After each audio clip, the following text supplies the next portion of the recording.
I was cleaning my boyfriend's car for our anniversary, filling it with the scent of cheap cherry air freshener and love. Then my hand found a phone tucked deep in the seat, and every sweet smell turned to the bitter stench of betrayal. The scent of cheap cherry air freshener and leather cleaner filled the car, a combination I usually loved. It was the smell of Liam, the smell of our long drives up the coast, of late-night fast food runs, of singing badly to the radio with the windows down. Today I was adding another layer to it. The crisp, lemony scent of the Armor All wipes I was using to detail the interior. It was a surprise for him. Our 2-year anniversary was on Saturday, and we were planning a road trip, a whole weekend just for us. I wanted his car, his precious baby, to be perfect for it. He'd been so stressed lately, working extra shifts at the restaurant to get a promotion, he said. He deserved this. He deserved to be taken care of. I hummed along to some forgotten pop song on the radio, my movements practiced and efficient. I'd already vacuumed the carpets, getting all the crumbs and dirt out from under the seats. Now I was wiping down every surface, making the black dashboard gleam under the afternoon sun. Liam was the love of my life. I knew that with the certainty only a 19-year-old can possess. He was charming, funny, and he had this way of looking at me that made me feel like the only person in the world. He left little notes in my textbooks, brought me soup when I was sick, and always remembered the little things. He was perfect. We were perfect. My hand slid down the side of the passenger seat, pushing the wipe into the narrow gap between the seat and the center console. It was a black hole for lost change, pens, and the occasional rogue French fry. My fingers brushed against something hard and rectangular, probably his wallet, which he was always losing. I pinched the edge of it and pulled. It wasn't his wallet. It was a phone. My first thought was, oh, he found his old one. He'd been complaining about losing his old phone for months ever since he upgraded. This one was a bit different, though. It was the same model as his new one, just in a different color case. A plain black one, not the scuffed-up navy one I'd bought him for his birthday. I frowned, turning it over in my hand. It was sleek, clean, not a scratch on it.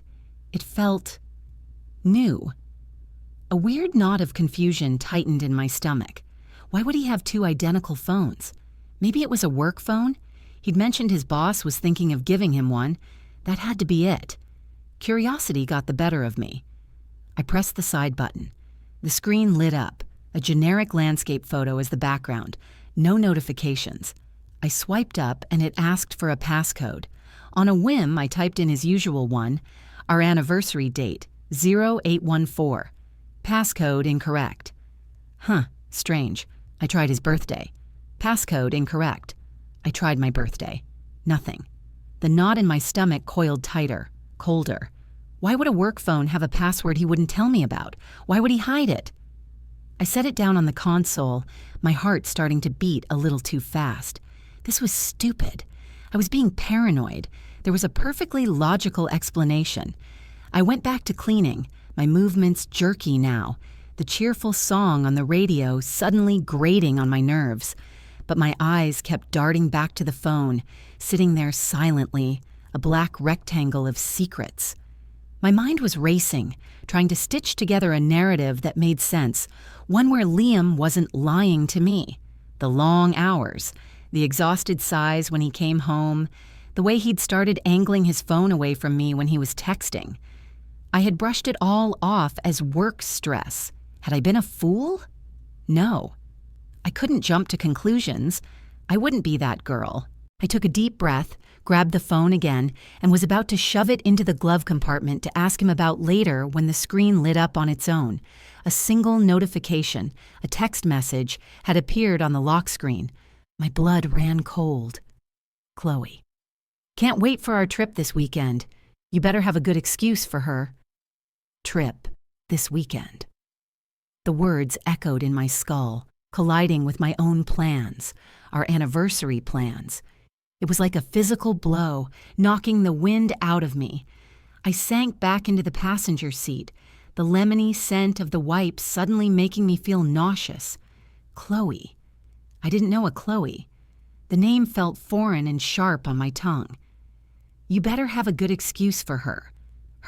I was her. A problem to be managed, an obstacle to be dealt with before their romantic trip. The world seemed to tilt on its axis. The past 2 years, every shared laugh, every whispered "I love you," every promise for the future, it all curdled, turning into a lie. The perfect boyfriend, the perfect relationship, it was a facade, and I was the only one who hadn't known. The hot sting of tears pricked my eyes, but I blinked them back. I wouldn't cry. Not yet. Crying was for later. Right now, something else was taking over, a cold, hard clarity that settled deep in my bones. My hands were shaking, but my mind was clear. I needed the passcode. I looked at the name again. Chloe. I tried her name, CHLOE, 46523. Passcode incorrect. Of course not, too simple. What else could it be? My mind was blank with rage and hurt. Then I remembered something Liam had mentioned in passing weeks ago, a joke about his dream birthday because it was the same forwards and backwards, a palindrome. He said it was February 2nd, 0202. I typed it in. The phone unlocked. I felt a fresh wave of sickness. Chloe's birthday. The passcode to his secret life was the other woman's birthday. I clicked on the messages. There were months of them. Pictures I couldn't bear to look at. Plans that overlapped with our own. Vile, sweet nothings that mirrored the ones he sent to me. It was all there. A complete, devastating record of his betrayal. My thumb hovered over the call log. Her number was the last one he'd called, just an hour ago, right before he'd left for his shift, after kissing me goodbye and telling me he loved me. I didn't hesitate. My own phone felt a million miles away in my purse. This phone, his secret phone, felt like a weapon. I opened a new text message to her number, the most recent one in his history. My fingers moved stiffly, the words appearing on the screen stark and final.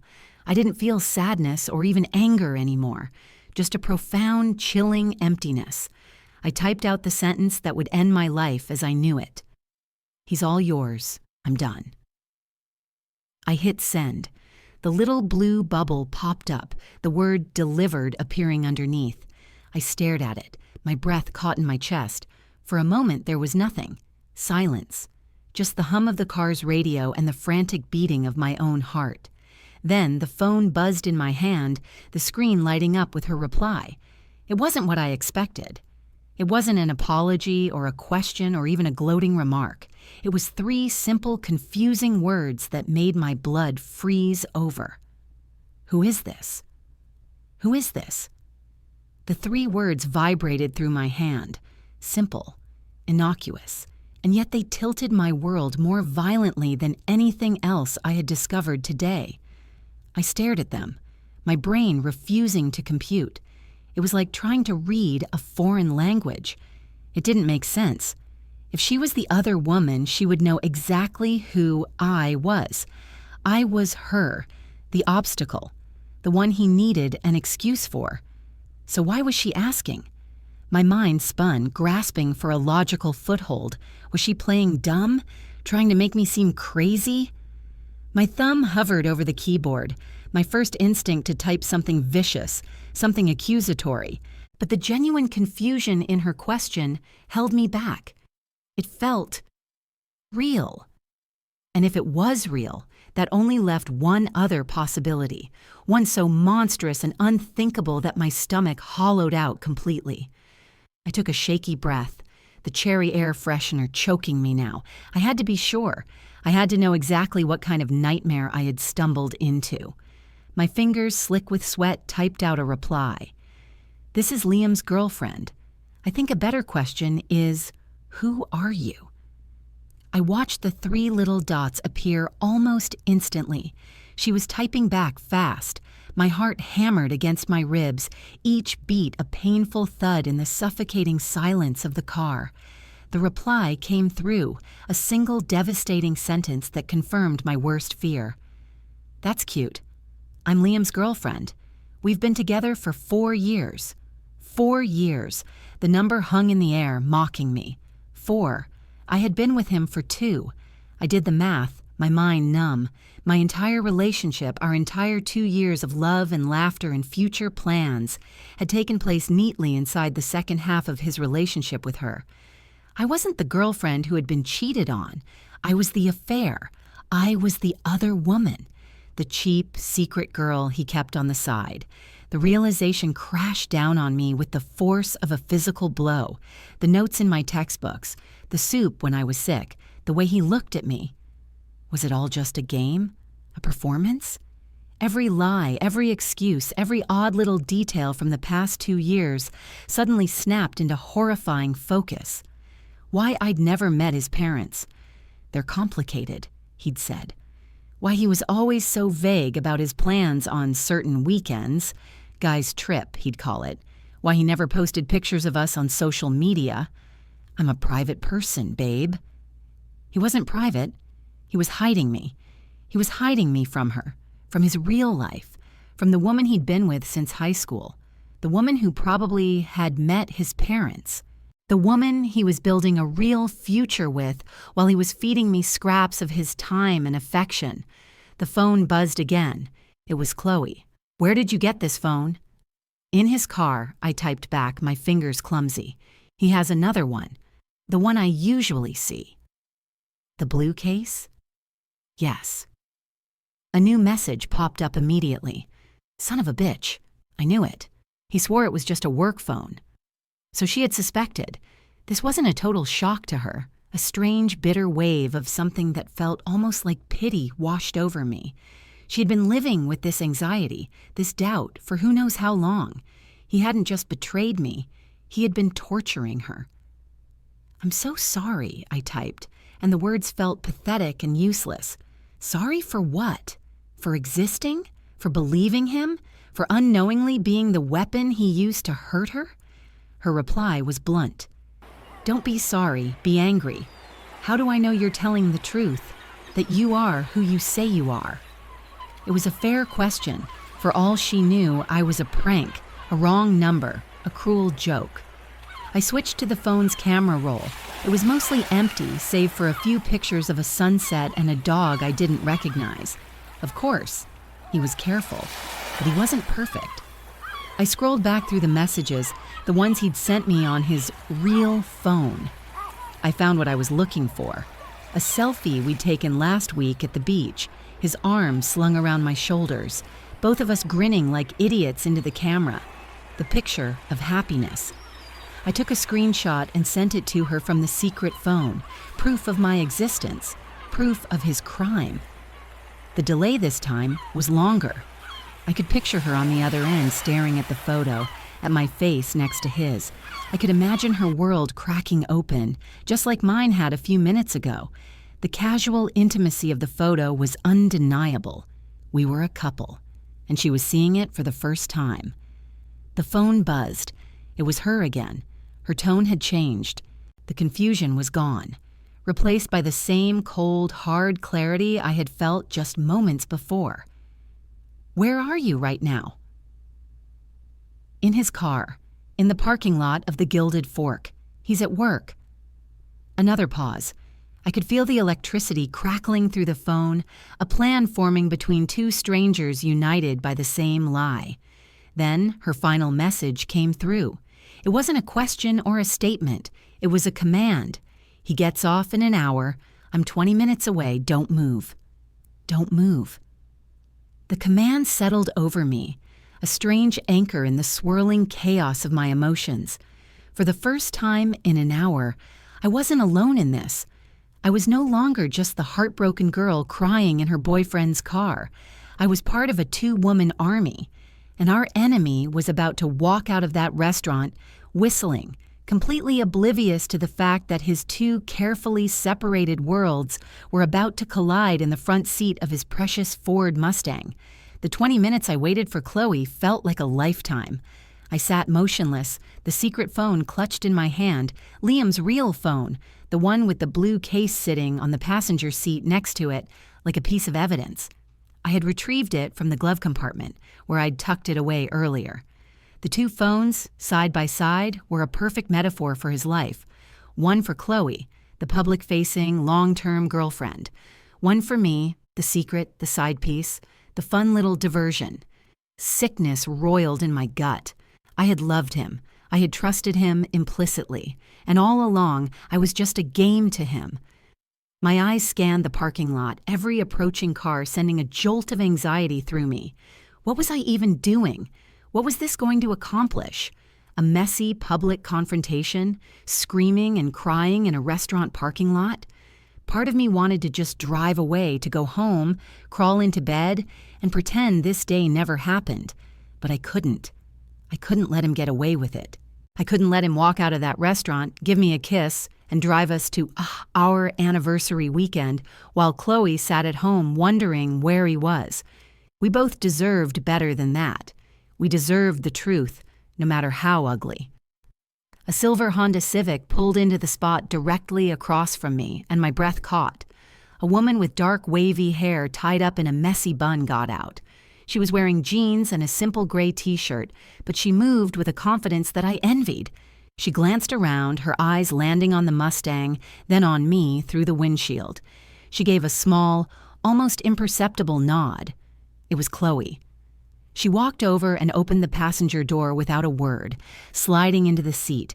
She was prettier in person than in the photos he had hidden on his computer.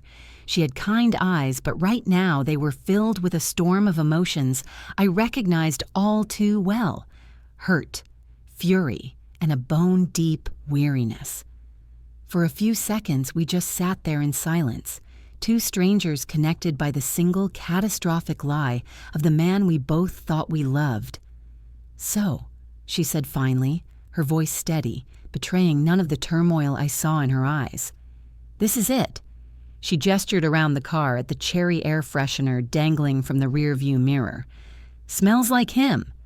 I was cleaning it, I heard myself say, the words sounding small and pathetic. "For our anniversary this weekend." Her jaw tightened. "Our anniversary is next month," she said flatly. "The big 5-year. Of course it was. A wave of dizziness washed over me. I felt like the world's biggest fool. He hadn't just cheated. He had built an entire duplicate life, complete with its own set of significant dates and milestones. Chloe picked up the secret phone, turning it over in her hands. "He told me this was for his second job, a side gig doing deliveries, said he needed a separate line for customers." She let out a short, bitter laugh. "I guess you were the customer." "Oh, I thought his other phone, the blue one, was his only one," I whispered, staring at my hands in my lap. "He told me he was working extra shifts at the restaurant for a promotion, to save up for a trip for us." "The trip he was supposed to be taking with me," she finished, her voice laced with ice. "He told me he picked up extra work to surprise me with a down payment on an apartment for us." The sheer audacity of his lies was breathtaking. It wasn't just a web of deception. It was a goddamn masterpiece of manipulation. He had played us both, using our love and trust for him as fuel for his double life, promising us both two completely different, mutually exclusive futures. Chloe turned to me, her expression softening slightly. "Look, I know this is insane, and I'm not mad at you. I'm mad at him. But we can't let him do this to anyone else. We have to end this. Tonight." I nodded, a newfound resolve hardening inside me. "What do we do?" Her eyes glinted with a dangerous light. "We don't just end it," she said, her voice low and firm. "We burn it all to the ground." She leaned in, a plan already forming. "He thinks he's so smart, keeping us in separate boxes. So we're going to give him exactly what he wants. We're going to be in the same place at the same time. But it's not going to be his choice. It's going to be ours." She explained her idea. It was simple, brutal, and utterly terrifying. But it was also perfect.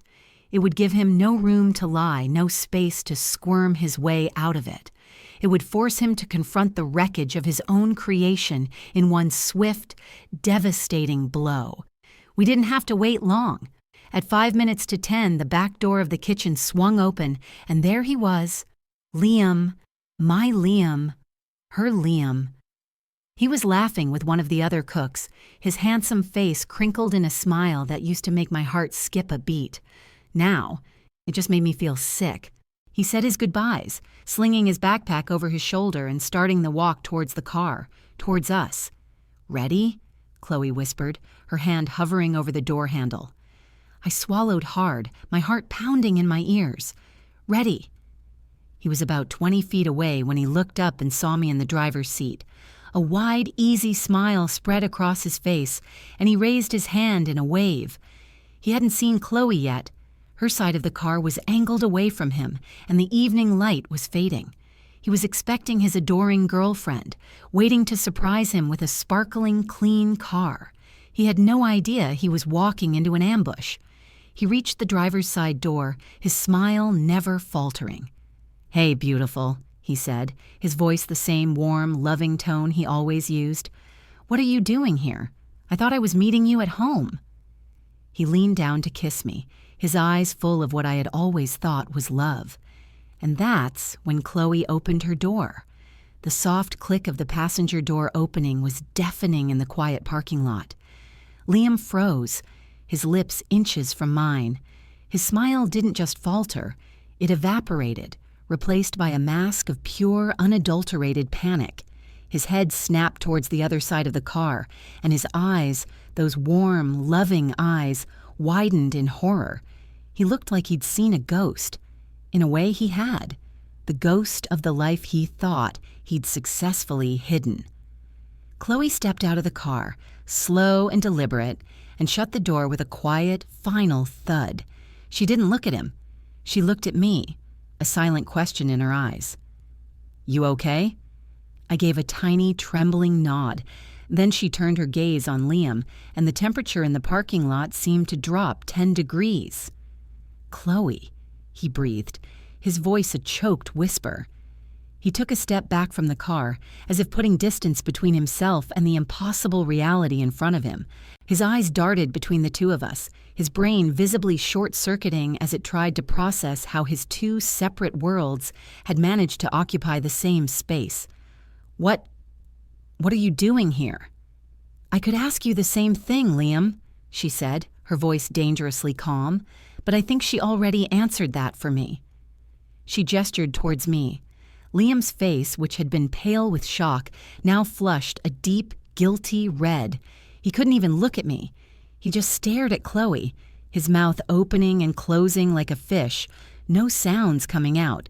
This was the moment I had both dreaded and craved, the moment of confrontation. But seeing him now, stripped of all his charm and confidence, he just looked pathetic. A scared little boy caught with his hand in two different cookie jars. "Chloe, listen," he stammered, finally finding his voice. "This isn't what it looks like. Let me explain." "Explain?" Chloe let out a laugh, but it was a harsh, brittle sound with no humor in it.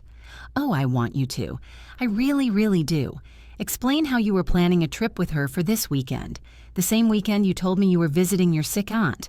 Or better yet, explain the apartment, the one you were putting a down payment on for us. Was that a lie, too? Or were you planning on having us both move in, maybe on different days of the week?" Every word was a perfectly aimed dart, and I watched them hit their mark. Liam flinched, his eyes pleading. "It's complicated," he mumbled, running a hand through his hair. "No, it's not," I said, and the sound of my own voice surprised me with its strength.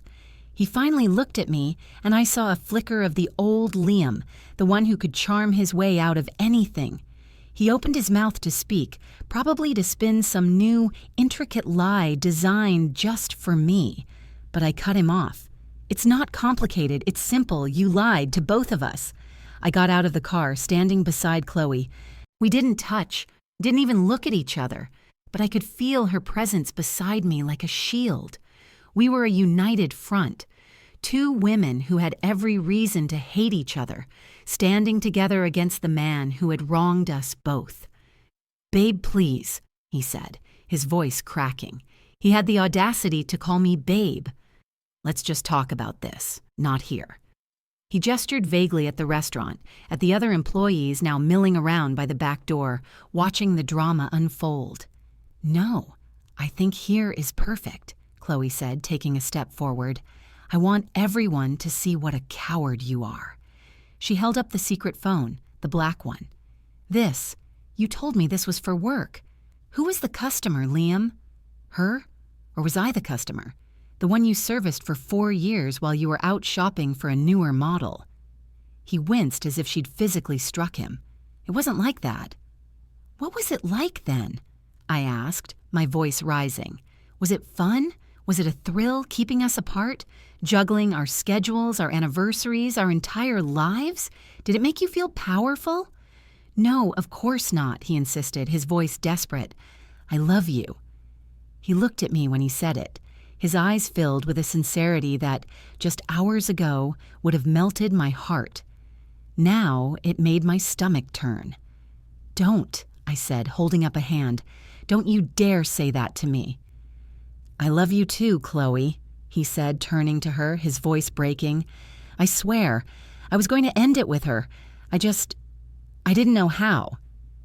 It was the classic cheaters line, so cliché it was almost laughable. But hearing it, being cast as the temporary problem he was just about to solve, was a special kind of humiliation. Chloe just stared at him, her expression unreadable. For a terrifying moment, I thought she might believe him, that all of this, our united front, would crumble, and I would be left standing there alone.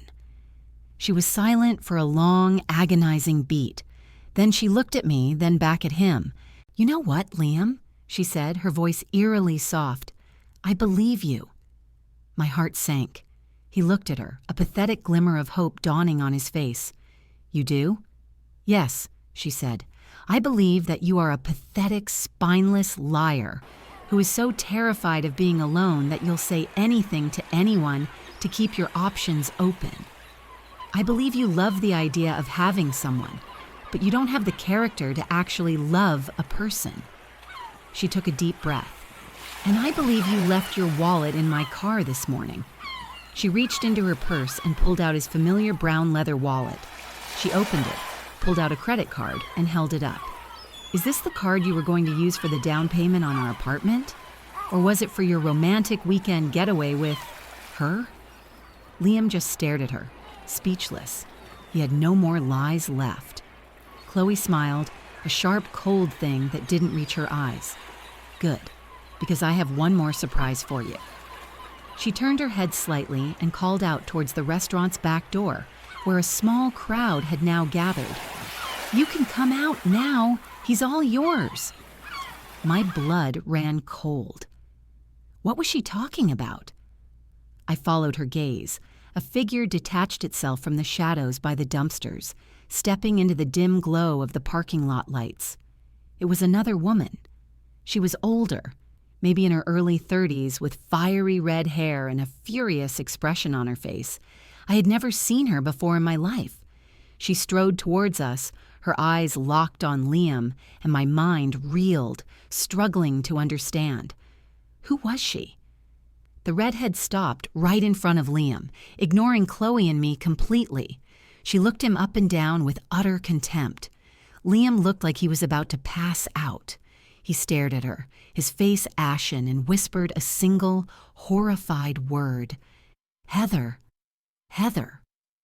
The name hung in the air, a third bomb dropped into the wreckage of the evening. My brain, already overloaded with the Chloe revelation, struggled to find a place for this new piece of the puzzle. Who was Heather? She wasn't a girlfriend. The fury on her face was different. It wasn't the wounded rage of a woman betrayed. It was the cold, hard anger of a woman who had been crossed in a completely different way. Heather ignored his terrified whisper. She looked from Liam to Chloe, then to me, her eyes lingering on me for a moment with a look that was almost pitying. "So you're the new one," she said, her voice raspy. It wasn't a question. He always did like them young and naive. "I'm sorry, who are you?" I asked, my voice barely a whisper. Chloe answered for her. "This is Heather," she said, a grim satisfaction in her tone. She's the manager at the Gilded Fork, Liam's boss. My mind flashed back to all the lies, the extra shifts, the push for a promotion, the work phone. It wasn't just about juggling women, it was about juggling his entire professional life, too. "What's going on?" I asked, looking between the three of them. Heather finally locked her furious gaze back on Liam. "What's going on?" she began, her voice dripping with venom, "is that this piece of garbage has been stealing from the restaurant for the past 6 months, skimming cash from the register, voiding bills and pocketing the money, selling off premium liquor to his buddies. I've been building a case against him for weeks. I was just waiting for the right moment to fire him and press charges." She held up her own phone. "And thanks to Chloe, who called me 20 minutes ago and told me everything. I have a signed confession from one of the waitresses he was bribing for her silence.